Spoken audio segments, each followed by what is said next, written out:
Okay, I get it. Picking up that goalkeeper wasn't the best idea. You guys bombarded me with comments on the last video saying that his determination was a 5.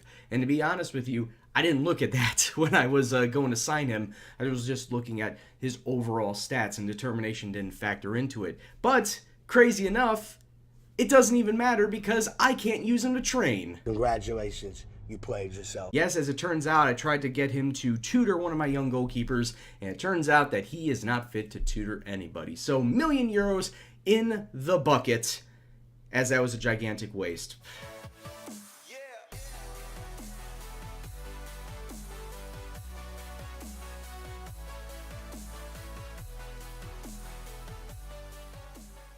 What's up, viewers? It's Gendo here, and welcome back to the Basque Boys as always. If you are still enjoying the series, please do go and drop it a like. Now today we got our start of the Champions League group stage with Schalke, and then a very tough match in the league versus Sevilla. But before we get to that, of course, we played a couple La Liga matches. Let's get to see how we did with them. And since our last episode, we picked up a scoreline so nice that we did it twice, both away from home as well, beating Malaga and Valencia by the score of 3-1. Versus Malaga, Villalibre, Leque, and Etaraspe were the goal scorers, and versus Valencia, Benyat with a brace, and Munain, Mr. I got an eye for goal. It's not a good eye, but it's still an eye for goal, finally getting on the score sheet this season. I mean, after last episode, I'm surprised that we would have seen him score anything at all. So getting 3 wins out of 3 to start the La Liga season is nice and all, but the stated goal that I want to have for this year is to try and win every match outside of Barcelona, Real Madrid, and Atletico Madrid. If we could do that, top 4 is very achievable. Will there be some stumbling blocks along the way? Yeah, there will be, but I feel like we should be in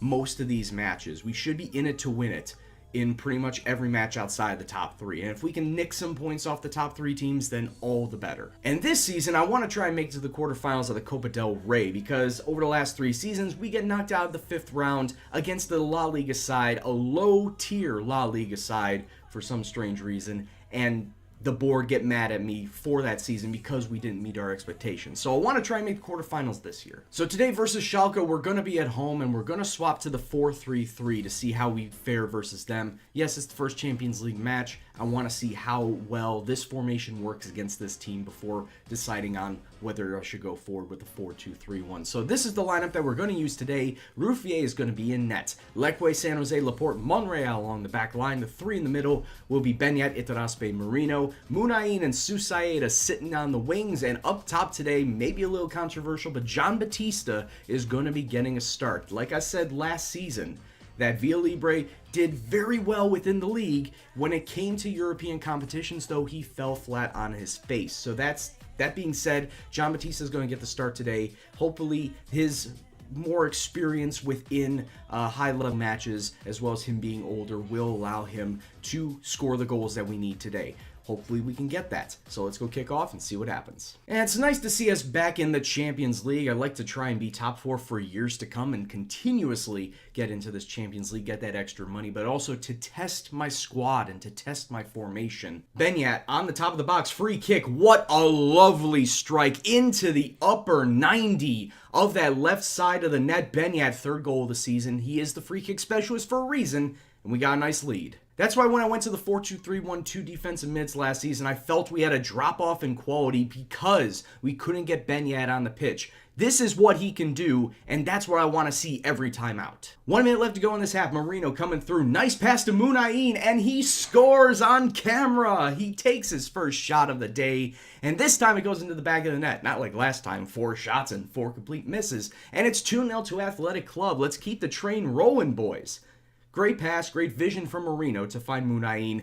I would have said to Munain, lay it off to John Batista sitting right here, but hey, he thought he could score the goal, and this time he does. So we come into halftime, and the one thing I noticed is Mikel Marino's on a yellow card, but he's on a 7-3, so I'm going to leave him out there. John Batista picked up a bruised head right before that Munain goal, and he's also on a 6-6. I don't know if I should just sub him out right now, or maybe it may be too early.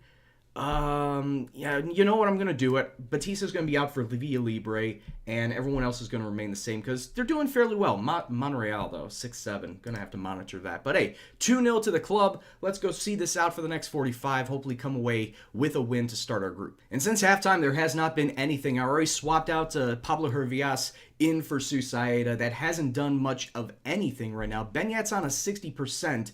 He's going to be my final sub out. Javier Alsa is going to come in for him.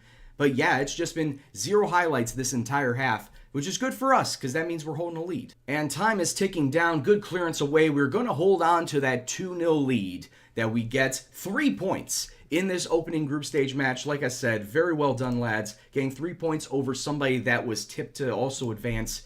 That's good for us. That's best for business. Taking a look, Arsenal have beaten Olympiacos 4-0, so as it stands right now, they're going to be the tough challenge, but of course they were going to be. There are definitely some positives to take away from this match. Got off onto the right foot, but in the second half, it seemed like we took the foot off the gas pedal. We cannot allow that to happen, especially with a 2-0 lead going forward. We need to start closing down these games. But anyway, guys, let's get back into La Liga action and take on Sevilla. All right, so now we're back in the league, and we're taking on Sevilla, who are coming out in a 4-4-1-1 formation.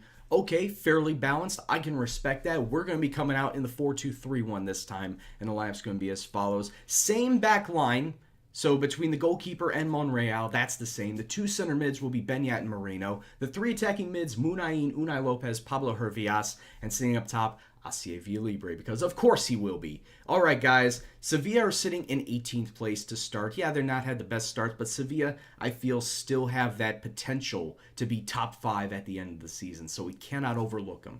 Let's get the goals from the start and come away with the 3 points, stay within the top 2. So let's go kick off and see what happens. And I know, like I said, I wanted to try and use the 4-2-3-1 with the 2 center mids to utilize Benyat more. I'm noticing, though, that the hybrid with 1 center mid and 1 defensive mid could be better used because the defensive formation we had last season worked wonders for us. The 4-2-3-1 that stands right now had its own problems, and we saw those problems in the first episode, but I feel like it can work the kinks out and we could use it to its full advantage throughout this season. But as it stands right now, the flat 4 of Sevilla, both defensively and in the middle of the park, are stifling our attack, as we've had 7 shots, but none of them have been on target. And in fact, as I say that, as we roll into halftime, 9-2. 9 shots, 2 on target. That's not going to get the job done for this match. Yes, it's nice that we're completely dominating this game, but we need to put the ball into the back of the net against a team like Sevilla right now who are struggling. A top 5 team that's struggling early on is somebody that we need to jump all over. So the boys are not doing the best out there. I'm not happy with how anybody's doing. That's good. They all look fired up. But let's try and change some of this. I dropped from attacking to counter right around the 35-minute mark. So we're going to do that. We're going to hit the early crosses, pump the ball into the box. Just get the ball in there and let the guys up front do their job. Let the finishing guys finish. That's all I'm asking. We'll also play a little wider. And we'll do that, and we'll start the second half. And hopefully we can get a couple goals out of this. At least one. At least one. 90 seconds in, as almost on cue, Villalibre to Pablo Hervias.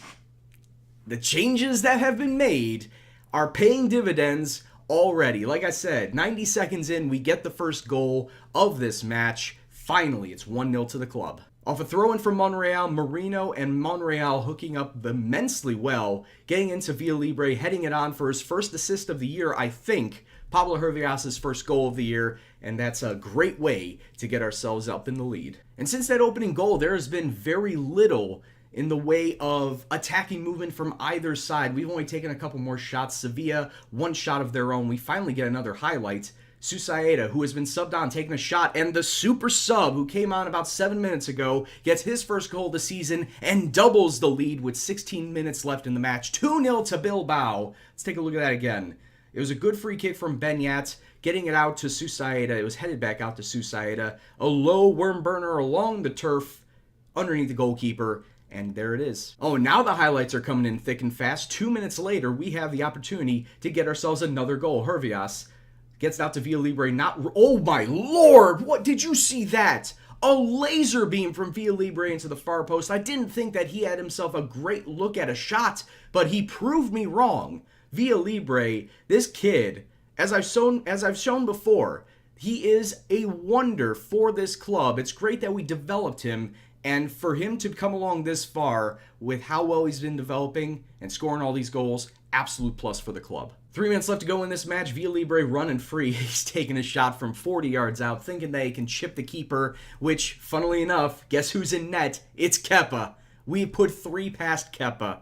I'm not saying that he was a bad keeper when he was with us. I'm just saying that he was prone to mistakes, as is Ruffier on our end. Sevilla getting 1 back. Carlos Vela with his first goal of the season, but with 2 minutes of stoppage time left to go in this match, there's just no way that Sevilla are going to score 2 in that time. We got this match all wrapped up. It's just a shame we couldn't keep a clean sheet. And there it is, full-time Athletic Club 3, Sevilla 1, which makes it 4 wins out of 4 in La Liga. And what a great start to this season. Like I said, just keep pushing up, boys. Keep pushing upwards in the season. Get every win outside of the top 3, and we could see ourselves sitting on easy street. So I'm thinking for the next episode, we're not going to be coming back versus Olympiacos. Oh, no. We got to come back versus the big club in Arsenal, test ourselves versus the Gunners, and see how far and how well we'll do in the league up until that point in time. So for the next episode, it will be Numancia and Arsenal in the Champions League. So until that time, guys, I'd like to thank you all very much for watching this episode. If you enjoyed it, please go and hit that like button, share and subscribe, and do what you do.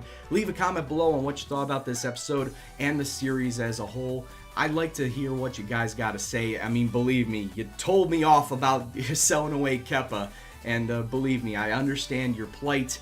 It was just something that I needed to do because Kepa wanted first team football and I couldn't give it to him here. But that being said, I appreciate all the comments that you put forth, and I hope to see more of them. Anyway, guys, this is Gendo, and I'll see you in the next episode. Take care, and peace out.